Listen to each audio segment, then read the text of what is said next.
Hi, and welcome to this section of the Pre-Algebra Tutor. And in this section, we're going to study the topic of what we call factors and multiples.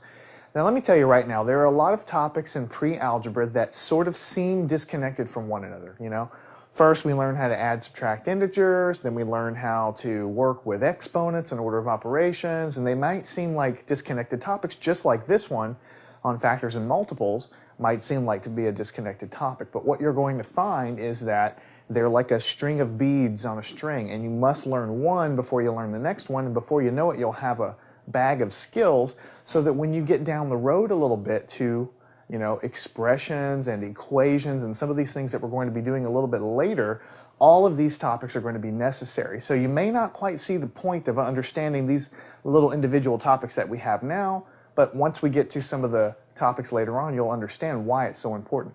In this particular case, factors and multiples, factoring is a huge part of algebra and pre-algebra, and you'll see why when we start dealing with expressions. And multiples are very important also, especially when we start talking about fractions and simplifying fractions in pre-algebra. So with that, let's talk about factors and multiples. The good news is these two topics are very, very simple. They just have funny names that you might not know at first, but we're going to break through that right now. A factor is the following. Let's go ahead and write it down word by word, and then we're going to use a lot of examples to show you that it's really not that big of a deal. So what we're going to say is we're going to say the factors, this is a sort of a definition that you'll need to remember, so I'm going to underline it. The factors of a number, and I'm writing it all in terms of numbers here because you have some experience with numbers, you understand numbers, but everything we're writing is going to apply to algebraic expressions. In other words, things that have letters in them, A and B and X and Y and things like that. These are all going to apply. The factors of a number, or an algebraic expression later on, are, when we're talking about numbers, are the whole numbers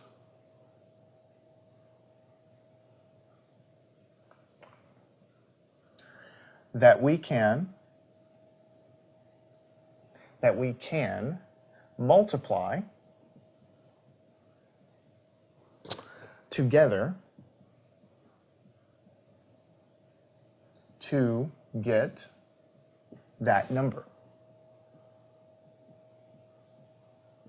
All right, now you might look at this and say, well, that sure does look like a complicated definition. It looks like a lot of words here. But really, it's a very, very simple idea. Basically, what we have for a factor, when you're talking about the factors of something, we'll take a quick example. The number 10 you've dealt with all your life. You have 10 fingers, you have 10 toes, right? But we know that for the number 10, we can say that 1 times 10 is equal to 10. That's a true statement. We know that that's true. And we can also say that 2 times 5 is equal to 10. So these are all whole numbers that can be multiplied together. 1 times 10, 2 times 5.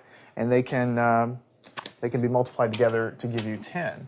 So what we've learned from this is the factors, which is the word we're trying to learn here, of the number 10 are 1, 2, 5, and 10. That's it. So if on a test you were asked, what are the factors of the number 10, or what are the factors of the number 12, or whatever it is you're talking about, then really what you're trying to do is find out what numbers exist, whole numbers, no decimal points anywhere, whole numbers, so that you can end up multiplying them together to give you 10. So you notice the number 3 is not on the list. The number 4 is not on this list. And that's because the number 3, for instance, you can't multiply 3 times anything to give you 10. You can't multiply 8 times anything to give you 10. You can't multiply, 4 times anything to give you 10. So they're not factors of 10. When you say something is a factor of 10, it means that that number can be multiplied by something to give you 10. That's basically what it is. The numbers in this list can all be multiplied by something. 1 can be multiplied by 10 to give you 10. 2 can be multiplied by 5 to give you 10. 5 can be multiplied by 2 to give you 10. 10 can be multiplied by 1 to give you 10. But there are no other whole numbers that you can multiply by something to give you 10. Let's pick another example. Something that would have a few more factors. The number 18. Nice, simple number. You've you should be too scared of that. Well, let's start talking about what times what can equal 18. Well, we know that 1 times 18 can equal 18, right? We know that 3 times 6 can equal 18. And we know that 2 times 9 can equal 18. So we have a lot of numbers that can be multiplied together to equal 18. So the factors of the number 18 are, you might guess, 1, 2, 3, 6, 9, and 18. 1, 2, 3, 6, 9, 18. Now I'm putting them in any, I'm trying to put them in ascending order, but it really doesn't matter the order that you list them. These are just numbers, can be listed in any order that you want, such that every number in this list can be multiplied by something else to give you 18, you know? I mean, we already proved it up here, but 3 can be multiplied by 6 to give you 18. 9 can be multiplied by 2 to give you 18. 18 can be multiplied by 1 to give you 18. That really is all there is to understanding the concept of a factor. It's just a list of numbers, and when we get to algebra later on in the actual letters and variables, we'll learn to expand this definition just a little bit, but it's going to be exactly the same idea. Basically, it's the stuff that you can multiply by something else to give you 18. Now, let me just point one thing out to you, that I keep saying it over and over, that everything in this list of factors can be multiplied by something else to give you 18, which is true. But that's just another way of saying, it's another way of saying that all of the factors of the number 18 are basically, can be divided into 18 evenly. In other words, 18 is divisible evenly by all of these numbers. 10 is divisible evenly by all of these numbers. So that's sort of just another way to rewrite the definition of what a factor is. A factor is a number that is evenly divisible into whatever number it is you're after. So if you're looking for the factors of the number 10, then all of these numbers that you list should be evenly divisible in. And that's exactly because what we said before, they have to be able to be multiplied by something else to give you that number. So let me write that down, just so you'll have it fresh. So another way to say this, just to kind of summarize the definition that we have above, is that all factors, and factors are the list of numbers that we get here in the end, of a number, all factors of a number can be evenly divided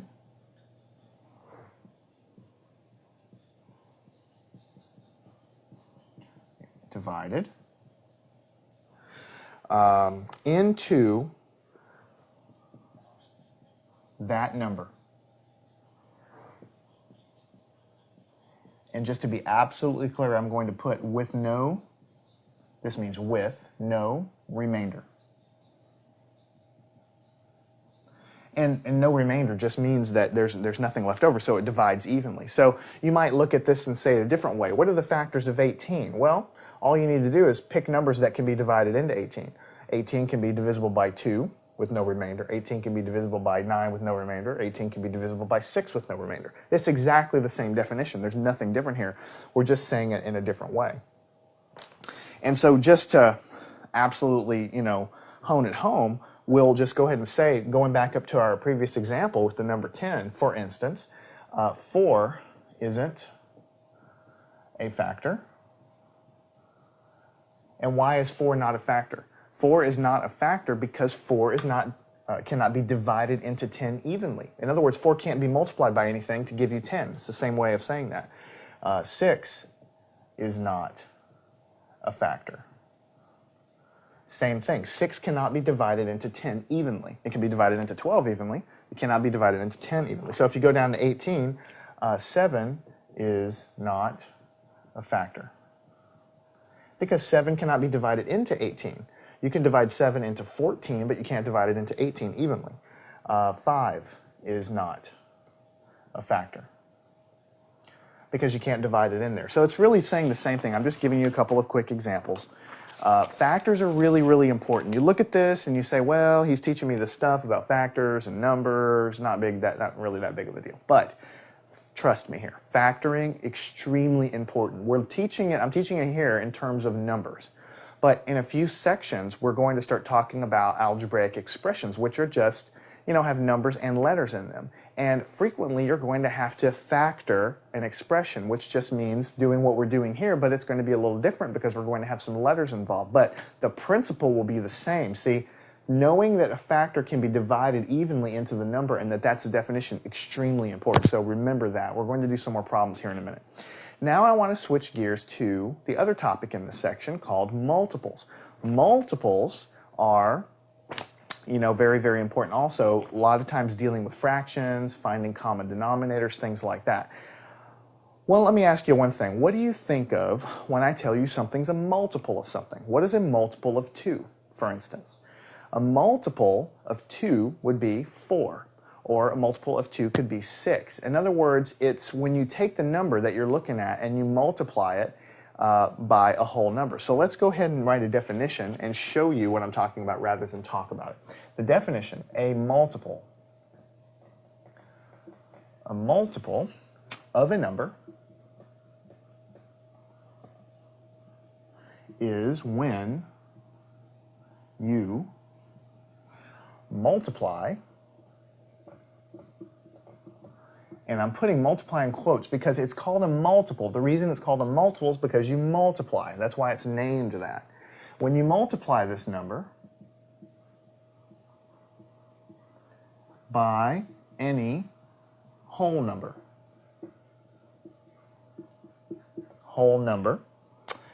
In other words, another way to say this is you count by that number. So let me write that down. You'll understand why in a second. I'm going to put in quotations here.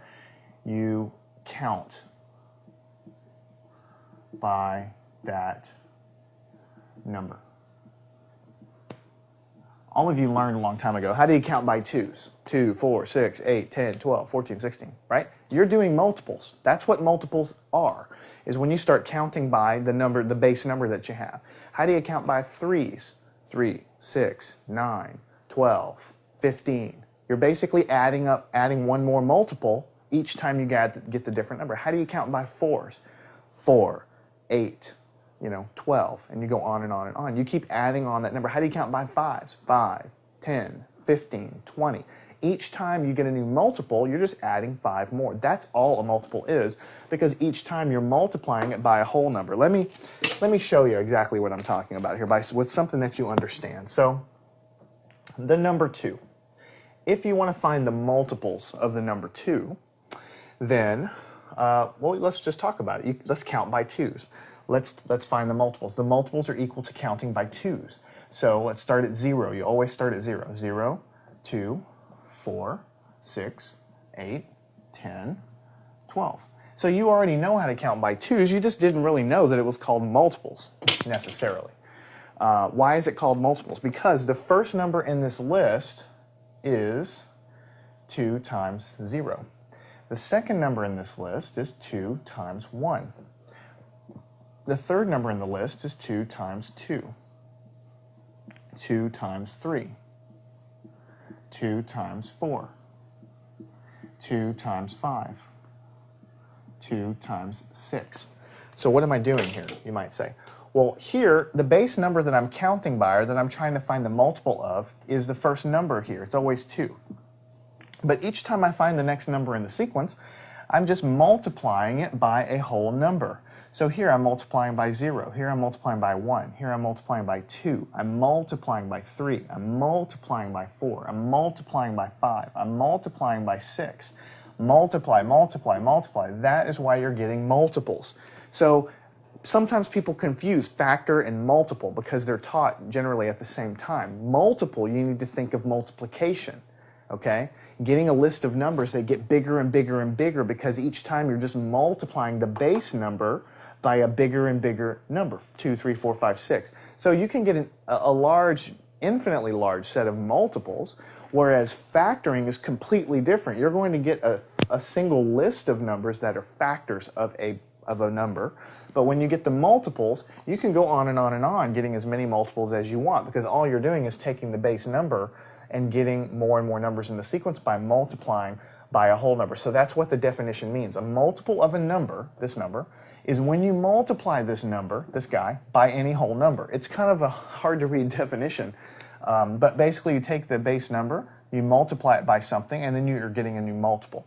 So that's basically what it is. Now what we're going to do is we're going to work several problems so that you can get comfortable with this, because just like anything else in all of math, if you work enough problems, understand the relationships, and start to see what's going on, you'll get really good at it. All right, so let's go ahead and do problem number 1.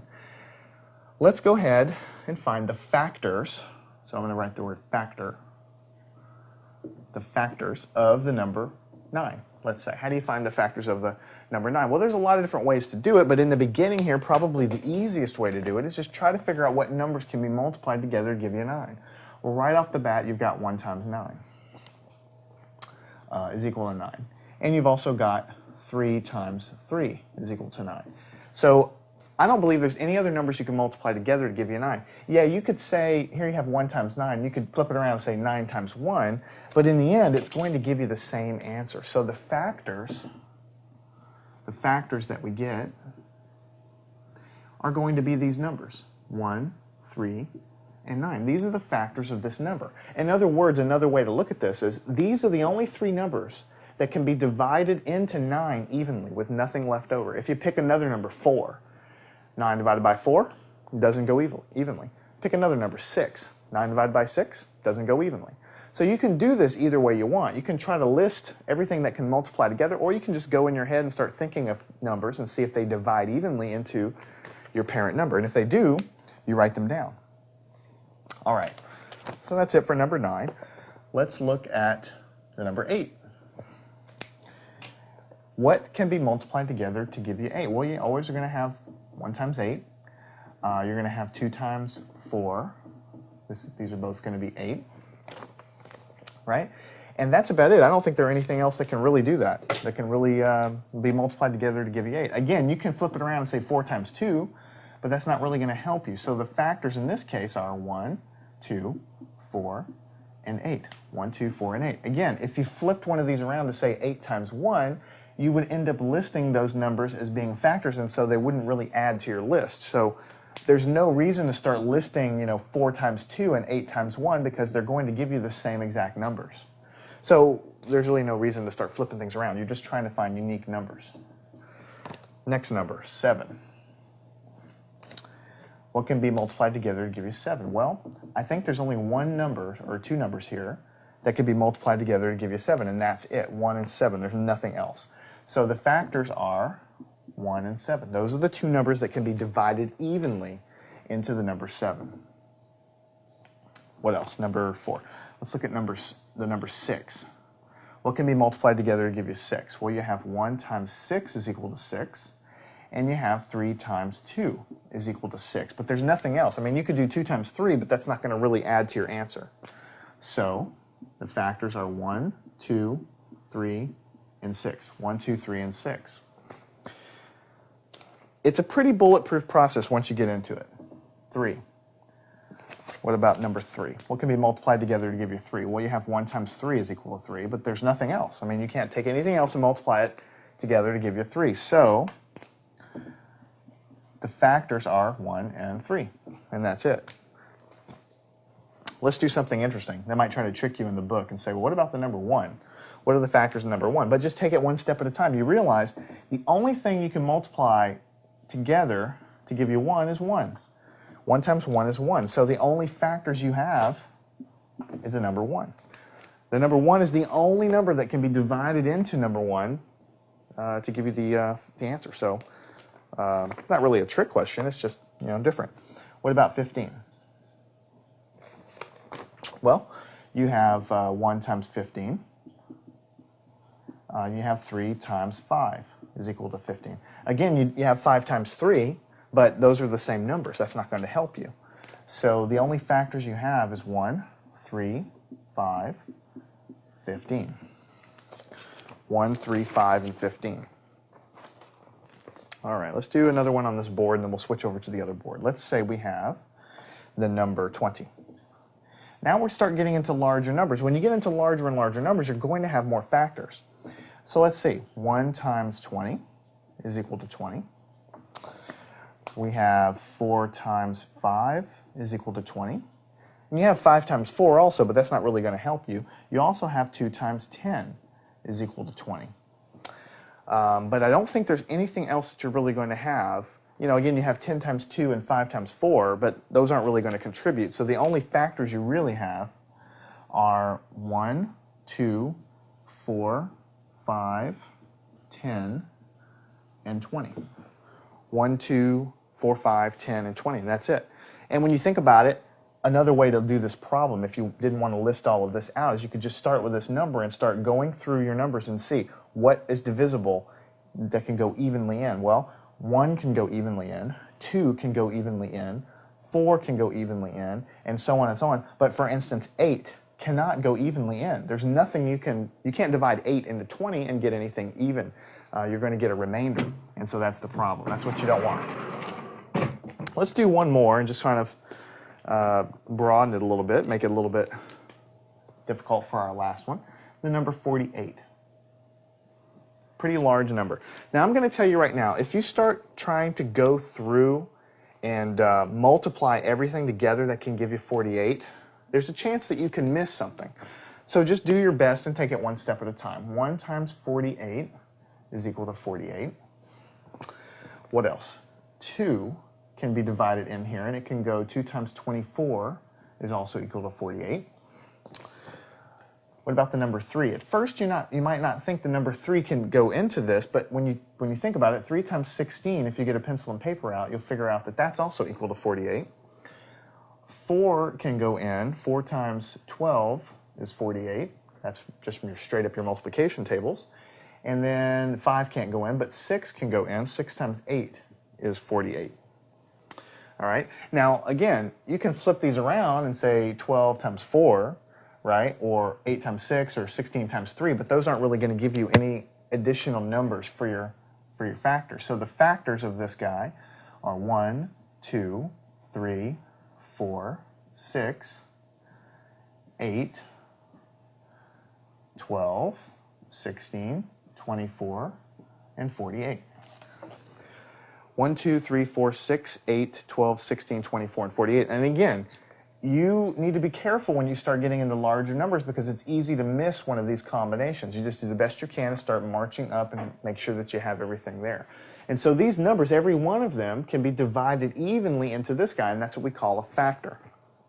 Now, before we go on and do a couple of problems with multiples, I want to show you something, sort of a preview. What if I asked you, we're going to do a lot of these kinds of problems later, but what if, instead of a number, what if I said you had some expression like A times B times C? Now, these are letters. Don't worry about the fact that they're letters because all of these letters in algebra, they're just numbers that you don't know the value of. So I don't know what A is equal to. Is A equal to 2 or is A equal to 5? I don't know. So I just put A down. But A, whatever it is multiplied by B, whatever that is multiplied by C, whatever that is. But they're all going to be numbers in the end. I just don't know what they are. So what are the factors of this expression? What are the factors? Factors just mean what can be multiplied together to give you A, B, C. And the answer is just sort of like staring you at the face, A, comma, B, comma, C, because these things are the only things that can be multiplied together to give you A, B, and C. Another way to look into it, another way to look at it, it's a little bit harder to see here, but it makes sense with the numbers. These guys, A, B, and C, can divide evenly into this guy, and we'll talk about why later, but sort of the easiest way to look at it is the definition of a factor, just like 8 times 6 is 48, so 8 and 6 are both factors.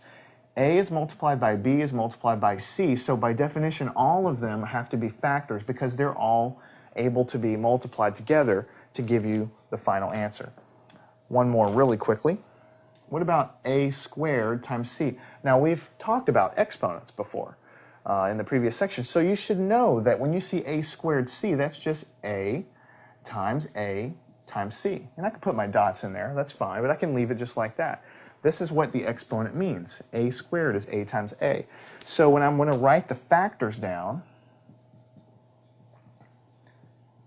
I just look and see, well, what's multiplied together to give me what I have? Well, A is multiplied in there, and C is multiplied in there. So those are both factors. These are both factors of this original, what we call an expression. But I guess I'm just giving you a little bit of a preview. So far we've dealt with numbers. I think you're pretty comfortable with making the factors of the numbers. So I'm trying to show you that this stuff is no different than the numbers. With the numbers, we just try to find numbers that can multiply together to give us whatever number we're after, and those are the factors. Here is the algebraic expression. These things are the things that can be multiplied together to give me this. These things are the things that can be multiplied together to give me this. So these are the factors. So later on, when we get into more complicated expressions, you'll understand that it's not such a mystical thing because it's the same thing apply to numbers. All right, so what I want to do now is erase the board, and we'll do a couple of problems on multiples. Okay, let's go ahead and do our problems on multiples. They're not going to be very difficult, but you need to prove to yourself that you understand what they are. So what we want to do is we want to write the first 5 multiples of the number given. And so for our first number, we're going to have the number 2. So my question to you is, what are the first 5 multiples? Basically, the easiest way to do multiples, especially if you're doing the first 5, is just count by that number. That's probably the easiest thing to do. So if you're counting by 2s, and you always have to start at 0, you're going to have 0, 2, 4, 6, 8.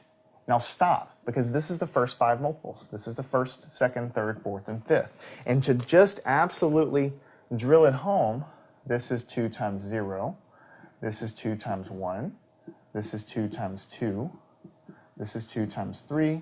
And this is 2 times 4. So this is the, the 5 multiples, because you're just basically taking your base number and multiplying it by a number. So you're getting a multiple. Now let's say you wanted to find the first 5 multiples of the number 3. Well, it's the same thing. You count by 3. So 0, 3, 6, 9, and 12. And that's it. That's the first 5. So you can stop there. And just to absolutely make sure you understand, this is 3 times 0. This is 3 times 1. This is 3 times 2. This is 3 times 3. This is 3 times 4. So each time we're just incrementing and we're multiplying by one more. And so we get the multiples there. Each time we're multiplying by a bigger number, so we get it. What about multiples of 4? Well, we start with 0. We count by 4s. 4. 4 plus 4 gives us 8. 8 plus 4 gives us 12. 12 plus 4 gives us 16. Each time we just add 4 more. So this is 4 multiplied by 0, 4 times 1, 4 times 2, 4 times 3, 4 times 4. Okay? What about multiples of 5? 0, 5, 10, 15, 20. 5 times 0, 5 times 1, 5 times 2, 5 times 3, 5 times 4 is 20. What about multiples of 6? You've got 6 times 0 gives us 0. 6 times 1 is 6. 6 times 2 is 12. 6 times 3 is 18. 6 times 4 is 24. So you have 0, 6, 12, 18, 24. You're just multiplying by numbers. What about 9? Start with 0. 9 times 0 is 0. 9 times 1 is 9. 9 times 2 is 18. 9 times 3 is 27. 9 times 4 is 36. So you're counting by 9s. And the final one we'll do is an easy one, because we always know how to count by 10s. We start at 0. 10, 20, 30, and 40. So what we have is 10 times 0, 10 times 1, 10 times 2, 10 times 3, 10 times 4. And that is really all it amounts to when you're dealing with multiples. Multiples are going to be useful later on for lots of things, but especially when we start doing fractions and common denominators, and we're doing that with algebra and stuff, we're going to refer to the multiples of an expression or the multiples of a number. And later on, when we're simplifying expressions and solving equations, it's going to be very frequent that you'll factor the expression, or you'll factor the equation. And you'll need to know that what that means is you're looking for something that can divide into that, because that's what a factor is. And that's what we're going to be talking about next. I'm Jason. I hope you've learned something from this section. Not difficult topics, especially when we talk about numbers.